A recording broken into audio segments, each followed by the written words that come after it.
नक्कीच जाऊ शकता। हे बघा, तुम्ही जर ऐका ना, तुम्ही जर दुसऱ्यांचा ॲटिट्यूड काढताय, तुम्ही तुमचा विषय होता का? इकडचा विषय होता का? काय तिकडचा विषय होता? सर्व्हिस रेकॉर्ड करा भैया, काही प्रॉब्लेम नाही। तुम्ही जर येऊन रात्रीच्या 10:15 डॉक्टरचा ॲटिट्यूड करताय, आमचा अधिकार आहे, हे प्रायव्हेट हॉस्पिटल आहे, पेशंट बघणं हा डॉक्टरचा अधिकार आहे। मी पण खूप थकली आहे, तू काय रेकॉर्ड करायचं कर भैया, काही प्रॉब्लेम नव्हता, आमचा विषयच नव्हता तो, आमचा विषय काय रेकॉर्ड करायचं कर, नो इश्यू, तुमचा विषय नव्हता, आमचा दुसऱ्या हॉस्पिटल। तुम्ही येऊन माझ्याकडे सीसीटीव्ही मॅडमला मी रिक्वेस्ट केली, तुम्हाला बोललेलं नाही आम्ही मॅडम, तुम्ही दिनेश भाईला बोलवा, काय रेकॉर्डिंग करतोय ना हा बघू। अरे गप्पा, तुझं काय माहिती तुम्ही सुनेचं पोट फार दुखत होतं, थोडासा पोट गायनिक प्रॉब्लेम होता, म्हणून मी गरड हॉस्पिटलमध्ये आली गेली। इथल्या मॅडम आम्हाला व्यवस्थित बोलल्या नाही, ठीक त्या म्हणल्या तुम्ही जा हॉस्पिटलला, इकडं तिकडं असं सिव्हिलला जा, ते पण व्यवस्थित बोलल्या नाही, म्हणून मी परत तिकडं आले। पार्वती हॉस्पिटलला उघडं होतं म्हणून आम्ही तिकडं गेलो, तिकडे गेल्यानंतर एक पेशंट तपासला आणि दुसरे पेशंट आम्ही गेलो, तुम्ही म्हणले काय नाव तुमचं? बनसोडे। ठीक आहे ठीक आहे, तुम्ही मागासवर घेत म्हणजे तुम्ही तर दुसऱ्या सिव्हिलला जाऊ शकता, म्हणजे इथं कसं काय आलं तुम्ही प्रायव्हेटला, मागासवर घेत तुम्ही सिव्हिलला जाऊ शकता। म्हणलं तसं काही नाही मॅडम, आम्ही फीस भरतो, आम्ही दाखवतो, प्रायव्हेटला दाखवतो, सिव्हिलला आम्हाला वेळ पण नाही मिळाला, आम्ही दाखवतो प्रायव्हेटला। तसं म्हणल्यानंतर त्यांनी म्हणले नाही नाही मी तुम्हाला तपासू शकत नाही, असं कसं तुम्ही बोलू शकता, तुम्ही डॉक्टर आहे, पेशंट कुठला का असं ना तुम्ही बोललं पाहिजे, म्हणून तुम्ही बघितलंच पाहिजे, आम्ही असं बोललो। तिथं तुम्ही ज्यावेळेस गेले त्यावेळेस कोण होतं दवाखान्यामध्ये? दवाखान्यात मॅडम आणि एक रिसेप्शन होतं, ते रिसेप्शन आम्हाला व्यवस्थित बोलले नाही, तुमच्या रिसेप्शन तुम्ही व्यवस्थित बोलत नाही म्हणलं, समोर इकडे बघा कॅमेराकडे, रिसेप्शन सुद्धा व्यवस्थित बोलत नाही। तर तुम्ही तिथे ज्यावेळेस गेले त्यावेळेस तिथं सुरुवातीला म्हणजे ते डॉक्टरच होते का दुसरं कोण होतं? डॉक्टर लेडीज होत्या, सस्ते मॅडम होत्या। तुम्ही त्यांना ओळखता? सस्ते मॅडम होते, मी 1-2 वेळेस गेलेले आहे, सस्ते मॅडमला मी ओळखते, मग त्याच होते का? त्याच होत्या, सस्ते मॅडमच होत्या। एवढे ओव्हर बोलायला लागल्या, कास्टचे लोक तुम्ही इकडं कसं काय आला, तुम्ही सिव्हिलला जावा, म्हणलं असं काय नाही, कास्टचे लोक इथे यायचं नाही, असं काय लिहिले का तुम्ही? म्हणलं तुम्ही आता हॉस्पिटल उघडाय म्हणून आम्ही आलो, आम्हाला जवळ पडते म्हणून आम्ही इथं आलो। असं म्हणल्यानंतर त्यांनी तुमची काय आम्हाला बळजबरी म्हणजे तपासायची, आमचा प्रश्न आहे, मी डॉक्टर आहे, आम्ही तपासू नाही तर न तपासू, आमचा प्रश्न आहे। तुम्ही हा मुलगा म्हटला असं कसं बोलू शकता तुम्ही? ते लगेच नवऱ्याला बोलून घेतलं त्यांनी, ते सस्ते सरांना, सस्ते सरांनी बोलून ए काय रे काय चाललंय? म्हणलं सर मला फक्त माझ्या मिसेसला तपासा, तिचं पोट दुखतंय आहे, तिला त्रास होतो असं म्हणलं, तू पण सांगणारा म्हणून त्याला चापट मारली, त्याला चापट मारली, परत मी अडवायला गेले तर मला पण मारलं त्यांनी, साडी ओढून मला पण मारलं, परत त्यांनी सगळेजण मुलं आले तिथले जे आहेत ते त्यांनी मारलं, त्याला 10 जण होते सर माझ्या मुलाला मारलं। मग तुम्ही सोबत कोण कोण गेलते इथून? मी आणि माझा मुलगा आणि ती सून, आम्ही तिघच गेलो। काय नाव मुलाचं तुमचं? मुलाचं काय तेजपाल आणि सुनाचं? सुनाचं स्नेहल। बरं, किती मुलं आहेत तुम्हाला? मला 2 मुलं आहेत। बरं, मग आता ही सूनबाई किती नंबरचे? लग्न झाले दोन्ही मुलं? आता झालं 1 महिना। बरं आता तुम्ही ज्यावेळेस तिथे गेले त्यावेळेस मग तुमच्या सूनबाईला त्यांनी काय केलं? तिला लांब सरकायला सांगतो, म्हणजे तू यांच्यामध्ये लांब सरक, तिनं लांब सरकून चिरकत होती जोर जोरात, ते प्रेग्नंट नाही चिरकत होती। तुम्हाला मारहाण केली, मग त्यांच्या हॉस्पिटलची तोडफोड कोणी केली? तोडफोड नंतर मग मुलं आले कोणतरी, तुम्हाला माहिती नाही कोण आले, आम्ही काय केलं, ह्याला मारायला लागलो म्हणून मी ह्याला घेऊन आले, आणि नंतर मुलं कोण आले काहीच मला पण नाही लक्षात नाही, ह्याला घेऊन आले मी, आणि घेऊन आल्यानंतर सुद्धा त्यांनी पुढं मुस्लिमचे ते जाकीर कॅन्टीनवाला त्यानं आणि आब्बास शेख त्यांनी तर माझ्या साडीलाच ओढलं आणि माझ्या अंगावर चापट मारली मला, त्या आब्बासने। कशामुळे आले ते त्यांनी पाठवलं, सस्ते सरांनी पाठवलं त्यांनी। ते काय दारू वगैरे पिले होते? दारू पिलेलेच होते सर, ते सस्ते सर व्यवस्थित बोलतच नव्हते, दारू पिलेले होते। कोण दारू? कोण? सस्ते सर दारू पिलेले, त्याच्यामुळे सर त्यांनी मला मारलं। ते स्वतः काय बोलले तुम्हाला? त्यांनी तुमचा काय संबंध आहे म्हणजे आम्हाला डॉक्टर तुम्ही आम्हाला सांगणारे कोण म्हणले, पेशंटला आम्हाला तपासा म्हणणारे सांगणारे तुम्ही कोण, असं बोलायला। तेव्हा मला तुम्ही पेशंट डॉक्टर आहे, तुम्हाला तपासणं काम आहे, पेशंट कुठला का असं ना, तुम्ही गरीब असो श्रीमंत असो कुणी तर तपासावंच लागेल ना त्यांना। तुम्ही तुमच्यासोबत अशी घटना घडल्यानंतर तुम्ही पोलिसवाला कळविलं नाही का? पोलीस ठाण्यात गेले नाही? केलं नाही, पोलीस ठाण्यामध्ये गेले नाही का तुम्ही? पोलीस स्टेशनला मी गेले नाही, माझ्या मुलाला मारलं, मग त्याला मी सोडत आणलं आणि माझ्या म्हणजे आलं तुम्ही मोबाईल मागं धरा ना तुम्ही, आणि एवढा वेळ तुम्ही थोडं पाठीमागे धरा मोबाईल।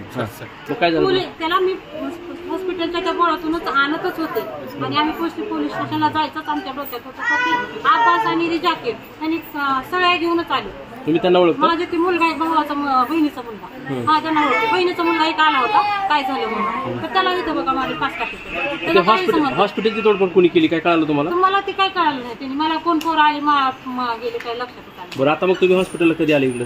कधी मी कालच आली, इथे ऍडमिट कधी झाले? काल बघते.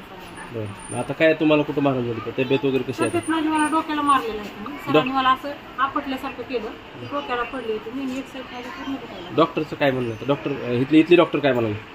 ते सिटी स्कॅन वगैरे केली त्यांनी, त्यांचं काय म्हणणार सिटी स्कॅनचा रिपोर्ट मला काही त्यांनी दाखवला नाही, पण मला हा एक पायानं चालता येईल. काय तुमचं आता तुम्हाला काय म्हणायचं आता ह्या प्रकरणात? मला म्हणायचं की मागासवर्गाला हे डॉक्टर का तपासत नाहीत, का हे करते? मागासवर्गीय माणसं नाहीत का? मागासवर्गीला तुम्ही बघत नाही असं कसं म्हणू शकता हे आम्हाला? आता काय मागणी तुमची? आम्ही त्यांच्यावर केस करा तुम्ही. तक्रार दिली का तुम्ही त्यांच्या विरोधात? काय आता इथं आल्यावर आता आम्ही इथं पोलीस आले का कोणी मग तुम्हाला विचारायला? अजून तर कोणी आले नाही. तुम्ही तसं कळवलंय का पोलिसांना? पोलिसाला तिथंच मला मी सांगितलेलं सर, मला अभ्यासनं माझ्या अंगावर हात टाकला, माझ्या लेडीजच्या अंगावर त्यानं अभ्यासनं हात शेकणार अंगावर टाकला. मी त्याला तिथंच पोलीस स्टेशनला सांगितलेलं आहे, त्या माणसाला अटक करावी ह्यांची ही लायकीच काय माझ्या अंगावर हात टाकायची आणि माझ्या साडीला ओढायची काय लायकी? डॉक्टर कशामुळे तुमच्या साईडला ओढलं? हा डॉक्टरचं काय विषय? साडी तर तिथं मी आता ह्याला मारायला लागले, मी हे केलं, त्या डॉक्टरनी साडी ओढली, पदर ओढला. तिथं सीसीटीव्ही आहेत का हॉस्पिटल? आहेत की, त्याला मारताना ही घटना सगळी सीसीटीव्हीत कैद झालेली आहे का? होऊ शकते, ह्याला मारताना सीसीटीव्ही घटना तिथे मी मागणी करते. म्हणजे तिथं सीसीटीव्ही तिथंच घडली घटना हॉस्पिटलमध्ये का बाहेर? हॉस्पिटलमध्येच घडली तिथंच. आणि माझ्या मुलाची त्याच्यात 1 तोळ्याची साखळी सुद्धा गेली सर, लग्नात घातलेली होती त्याला. ठीक. दवाखान्यात कशासाठी गेला होता? दवाखान्यात हां दवाखान्यात मी गेलते मामाला घेऊन गेलते दवाखान्यात, पोट दुखायला. तर काय झालं तिथं? मला मारले. कशासाठी मारलं तुम्हाला? कुणी मारलं? माझ्या मावस भावाला 15-20 जण मारत होते. मी सोडा म्हणलो तर मला रॉड मिळतो मार शिवाय देतो. तुला कसं कळाली घटना? हा मला फोन आला. तुला चालतं मग कोणाचा तर फोन आला मित्राचा माझ्या की असं असं झालं म्हणून दवाखान्यात मारू म्हणलं. मी आलतो खाली, तर मग तिथं ते पोरं माझ्या भावाला मारत होते म्हणून मी त्यांना सोडा म्हणलो तर मला मारतो. किती दवाखान्यामध्ये तोडफोड झालेली आहे, ते कुणी केलेली आहे काय माहिती आहे? ते मला माहित नाही, मी तिकडे गेलो नाही. तुला कोणी मारलं? मला तिथल्या पोरांनी मारलं. किती लोक होते? ते गल्लीतले तिथले. किती लोक होते? किती होते समोरचे लोक? 20-25 होते. तर मारताना काय बोलत होते? शिव्या देत होते मला. कशासाठी? काय माहिती. बरं काय झाली रात्री घटना? काल रात्री 9:15 दरम्यान बायकोला आणि मम्मीला घेऊन मी हॉस्पिटलला गेलो होतो. कुठल्या हॉस्पिटलला गेले? पहिल्यांदा गरडला गेलो, त्यांनी पण नकार दिला तपासायला. फक्त 9 वाजले होते. जरा मोठे त्यांची ओपीडी 9 वाजेपर्यंत होती. मग आम्ही गरडला मॅडमला फोन केला तरी नकार दिला. मग आम्ही इकडे गेलो पार्वती हॉस्पिटल स्वस्त मॅडमकडे. 9:15-9:30 वाजले होते तेव्हा. आम्ही बसलो, तिथं पेशंटची तपासणी चालू होती. ऑलरेडी पेशंट लाईनमध्ये होते. तिथे गेले आम्ही थांबलो, रिसेप्शनला बोललो. रिसेप्शनवाली पहिल्यांदा बोलली जावा मध्ये मॅडम आहेत. मग आम्ही शेवटचा पेशंट गेल्यानंतर मग पेशंटमध्ये जाऊन आल्यानंतर मग आमचं नाव वगैरे लिहून घेतलं रिसेप्शन. आणि शेवटचा पेशंट झाला आणि ती मध्ये जाऊन आली मॅडमला बोलून नाव वगैरे काही तर सांगितलं असेल मध्ये. त्याच्यानंतर मग ते डायरेक्ट म्हणली नाहीत मॅडम. आम्ही म्हटलं आहेत मॅडम, आता आमचं इमर्जन्सी पेशंट आहे, बघा तेवढं 9:30 कुठं दवाखाना बंद नाही चालू नाही, तेवढं बघून घ्या. मॅडमला बोलण्यासाठी आम्ही गेलो.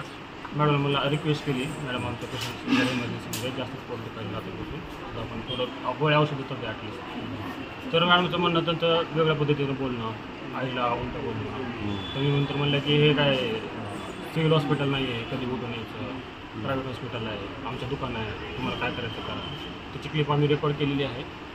नंतर शेवटी बोलल्या की तुमच्यासारखे पेशंट आम्ही तपासत नाही, म्हणजे मागासवर्गीय पेशंट. आम्ही म्हणलं मग काय कळालं की तुम्ही नाव दिलं त्याला मी तुम्हाला बोललो नाही, रिसेप्शनला आधीच नाव दिलं होतं तेजपाल बनसोडे. मग शेवटचा पेशंट झाल्यानंतर ती मध्ये गेली रिसेप्शनमध्ये, ती काय तर सांगून आली. त्याच्यानंतर मग 9:15 वाजता ती डायरेक्ट नाही बोलली तपासणार नाही. मग आम्ही तपासणार नाही का म्हणून फक्त रिक्वेस्ट करायला मध्ये गेलो. त्या व्हिडिओमध्ये पण आम्ही व्हिडिओ क्लिप आहे ती, त्याच्यामध्ये पण आम्ही तिला रिक्वेस्ट करतो मॅडमला की मॅडम घ्या सिरियस पेशंट आहे, खूपच दुखते, फक्त एकदा चेक करा. तर नाही आमचं प्रायव्हेट हॉस्पिटल आहे, आमच्या मर्जीनं आम्ही बंद करणार. शेवटी म्हणली तुमच्यासाठी पेशंट तपासणार नाही आम्ही. मग आम्ही त्यांना मग शेवटपर्यंत रिक्वेस्ट करत होतो. व्हिडिओ क्लिप काढताना त्यांनी डायरेक्ट त्यांच्या मिस्टरांना फोन केला, सिस्टर सरांना. तिथं ज्यावेळेस तुम्ही गेले त्यावेळेस शूटिंगचा व्हिडिओ केला का तुम्ही? काय तुम्ही शूटिंग केलं का? एक क्लिप केली. मग त्यांनी उद्धट बोलायल्यानंतर आम्ही क्लिप चालू केली. कोण होतं सोबत तुमचं? माझा मित्र होता. फ्लिपकार्टने काढली. कोणी काय नाव त्यांचं? दर्शन महाळे बरं. त्यांनी क्लिप काढलेली आहे माझ्याकडे आहे, त्यांना पाठवलेली देणार का तुम्ही आम्हाला? हां देतो. त्यामध्ये बघा ती स्पष्ट बोललेली आहे की प्रायव्हेट हॉस्पिटल आहे, सिव्हिल नाही, आमचं हे दुकान आहे, आम्ही कुणाला तपासणार ते आम्ही ठरवलं. तर माझं म्हणणं एवढंच आहे की पेशंट कोणता पण असू द्या, कोणत्या जातीचा असू द्या, सिव्हिलला असो किंवा प्रायव्हेट असो, डॉक्टरांची जिम्मेदारी तपासणं. टाईम किती घेऊन आम्ही एवढं रिक्वेस्ट करतो. पेशंट सिरियस आहे त्यांची आम्ही शेवटपर्यंत तीच रिक्वेस्ट करतो. व्हिडिओ काढल्यानंतर मग त्यांनी सस्ते सरांना फोन केला. सस्ते सर आल्यानंतर मग ते ड्रिंक केलेले होते फुल, मला काय कळत नव्हतं. कशावर कसं काय? त्याच्या डोळ्यात वास आला ना मला, माझ्या जवळ येऊन बोलत होते. शेवटपर्यंत समोर होतं सर, पेशंट तपासा सर म्हणत होते शेवटपर्यंत. त्यांनी शिवीगाळ केली. आणि किती वाजण्याची घटना आहे? हे 9:30 पावणे 10 वाजता चालू, 9:30 पावणे 10 तिथे दुसरे पेशंट होते का दवाखान्यात? पेशंट होते ना दुसरे, सगळे चेक करून गेले. शेवटी आम्ही आलेलो 9 वाजता आलो. शेवटीच आम्हाला नकार दिला. आणि सगळं झाल्यानंतर मग सस्ते सर ड्रिंक करून आले होते फुल, त्यांनी पण शिवी केली, जातीवाचक शिवी दिली. आणि नंतर 10-12 पोरं बोलून घेतले. दवाखान्याचा दरवाजा लॉक केला. कोणी बोलवले पोरं? सस्ते सरांनी आणि मॅडमनी. त्या क्लिपमध्ये फोन कॉल केलेला आहे तुमच्याकडे आहे सगळं? आहे. त्याच्यामध्ये त्यांनी बोलून घेतलं या लोक सगळे. दवाखान्याचा दरवाजा लावला. ते एकटा तो मित्र होता, 10-12 जण आला सगळं स्टाफ, आणि मला मारहाण केली आणि आईला धक्काबुक्की केली. कुठं मारण केली तुम्हाला? इथं मला पोच पडली, पाठीला वगैरे मुका मारला आणि डोळ्याला हे सूज आलेलं, पूर्ण डोळा लागला. कुणी मारलं? किती जणांनी मारलं? कशानं मारण केली? सस्ते सर मेन होते. कशानं मारण केली? त्यांच्या हातात ते एकाच हातात चावी होती, चावीनं मला इथं पोच पाडली आणि बाकी 4-5 जणांना धरून 2-3 मारलं. हे प्रकरण घडल्यानंतर मग त्या हॉस्पिटलची तोडफोड करण्याचा काय विषय आहे? तोडफोड हे आम्ही कोणी केलेली आहे ती? ते दोन्हीकडून झाली, त्यांच्या मारहाणीची तोडफोड झालेली आहे. ती CCTV त्यांनी ते दाखवलेली नाही आहे. ते दोघींच्या CCTV मध्ये सगळी घटना कैद आहे? कैद आहे. त्यांनी कुठली ज्यांनी आम्हाला मारहाण केलेली CCTV दाखवलेली नाही. 10-15-20 मिनिट चालू होतं. गाडी वगैरे फोडली त्यांची? हां, ते दोन्हीकडून झालेले आहे. ते कोणी फोडलं ते काय माहिती. तुम्ही काय केलं नंतर? तुम्हाला मारहाण झाली नंतर मग आम्ही निघून आलो, पोलीस स्टेशनला जात होतो. मला जास्त लागलं म्हणून मी घरी कपडे बदलायला गेलो. तोपर्यंत मग तोपर्यंत मी घरी गेलो, वाईफला घेऊन घरी गेलो कपडे चेंज करायला. सिव्हिलला येतो मला आणि मम्मी वगैरे करत होते. तोपर्यंत आमचे तुमचे अंकल आले, अंकल आणि आंटी आले. तोपर्यंत सस्ते सरांनी आणखीन बाहेरचे 10-12 गावगुंड बोलून घेतले तिथल्या त्या एरियाचे. आणि माझा भाऊ जात होता तिथून, तर भावाला अडवून मावशीचा मुलगा आणि सक्का भाऊ दोघांना मारहाण केली. आणि माझा मावशीचा भाऊ आहे ती सध्या सिव्हिलमध्ये ॲडमिट आहे. त्याला 4-5 टाके पडलेले आहेत तिथं, सळीनं मारहाण केलेली आहे. त्या मारहाणीत मला चिंतेला पण लागलेलं आहे. काय मागणी आहे तुमच्याकडे? आमची एवढीच मागणी आहे की सस्ते मॅडमचं आणि सस्ते सरांचं हे लायसन्स रद्द झालं पाहिजे. कारण कशाचं लायसन्स? जे डॉक्टरकीचं लायसन्स आहे ते रद्द झालं पाहिजे. कारण डॉक्टरचं काम आहे कुठला का पेशंट आहे ना त्याला तपासणं. प्रायव्हेट असो सिव्हिल असो त्यांचं काम आहे. आपण रिक्वेस्ट करतो तर त्यांचं काम आहे. तर आमची एवढीच मागणी आहे की त्यांचं लायसन्स रद्द झालं पाहिजे. तुमचं पूर्ण नाव काय? तेजपाल महेंद्र बनसोडे. महाराष्ट्रातील ताज्या बातम्या पाहण्यासाठी आमच्या यूट्यूब चॅनेलला सबस्क्राईब करा. इंस्टाग्राम आणि फेसबुकवर हा व्हिडिओ पाहत असाल तर फॉलो करायला विसरू नका. धन्यवाद.